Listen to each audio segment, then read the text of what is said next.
Election होंगे या नहीं होंगे, इलेक्शन वक्त पर होंगे या ताखीर से होंगे, इलेक्शन ताखीर से होंगे तो कितनी ताखीर से होंगे, ये हैं वो सवालात जो आजकल अक्सर लोगों की जुबान पर हैं। इन सवालात के क्या जवाबात हो सकते हैं, आइए आज की इस वीडियो में जानते हैं।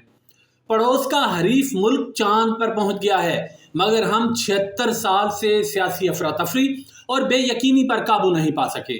2 सूबाई असम्बलियां कई माह पहले एक लीडर की गैर संजीदगी की भीड़ चढ़ी और तहलील कर दी गई। आईनी मुद्दत के अंदर उनके दोबारा इंतखाबात हो जाने चाहिए थे, जो सियासी मसलहतों की नज़र हो गए। अब 8 अगस्त को कौमी असम्बली भी तहलील कर दी गई है, जिसके बाद 90 दिन के अंदर इसके इंतखाबात आइन का तकाजा थे। लेकिन मुश्तरका मफादात की कौंसिल ने नई मरदमशुमारी की मंजूरी दे दी, जिसका गजट नोटिफिकेशन भी जारी हो गया है। इलेक्शन कमीशन ने इसे आईनी जवाज बनाकर ऐलान कर दिया है कि आप पहले इंतखाबी हल्का बंदियां होंगी, फिर इलेक्शन होंगे। अमूमी तवक्को थी कि हल्का बंदियों में 4 माह लग जाएंगे। कुछ दूसरी तैयारियां भी करनी हैं, इसलिए इलेक्शन फरवरी 2024 में हो जाएंगे।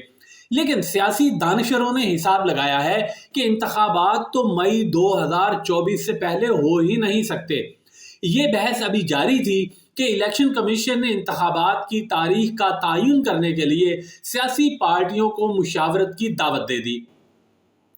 ये सिलसिला जुमेरात को शुरू होना करार पाया।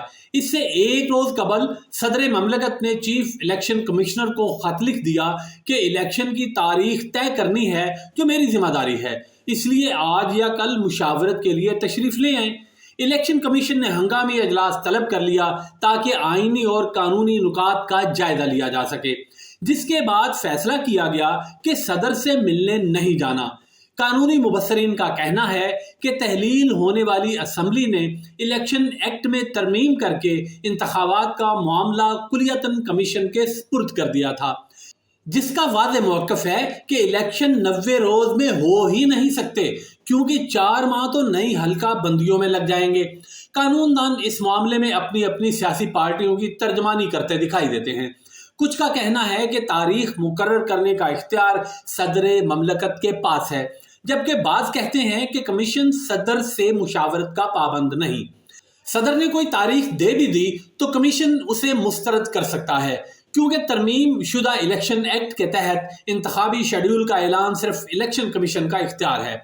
कमीशन कानूनन सदर से मुशावरत का भी पाबंद रही। सदर ने तो पंजाब असम्बली की कबल अज़ वक्त तहलील पर उसके इंतखाबात के लिए आज खुद 4 अप्रैल की तारीख मुकर्रर कर दी थी, लेकिन उस पर अमल दरामद नहीं हुआ था।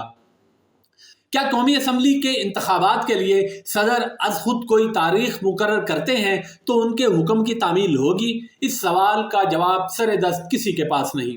ये फैसला सिर्फ सुप्रीम कोर्ट कर सकती है और ये मामला इस वक्त अदालतों में भी है।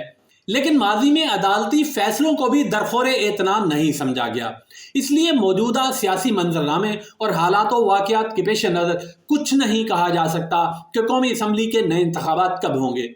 ये एक अफसोसनाक सूरत हाल है जो मुल्क में सियासी अदम इस्तेहकाम का मूजब और सियासतदानों की बालग नजरी पर सवालिया निशान है। तरक्की याफ्ता जमहूरी ममालिक के आइन में इस हवाले से तमाम सवालात के जवाबात मौजूद होते हैं और वहाँ कानूनी तकाज़ों पर पूरी तरह अमल दरामद भी होता है। अमरीकी आइन में तो ये भी मौजूद है कि हर 4 साल बाद सदर ममलिकत का इंतखाब किस रोज और किस तारीख को होगा। इससे आगे पीछे करने की किसी को जुर्रत ही नहीं होती। हमारा आइन मोम की नाक है, जिसे अपने मफाद अपनी मर्जी के मुताबिक जब चाहा आगे पीछे मरोड़ा जा सकता है। यही वजह है कि यहाँ हमेशा सियासी इंतशार और इफ्तराक का दौर दौरा रहा है। जब तक इस पर काबू नहीं पाया जाता, मामला बेयकीनी का शिकार रहेंगे। सियासी जमातों और कौमी इदारों को चाहिए कि मुल्क के सियासी निज़ाम को मुस्तहकम बनाने पर सोच विचार करें और इस ज़िम्न में ज़ाती और ग्रोही मफाद की बजाय मुल्क के वसी तर मफाद को मलहूज रखें।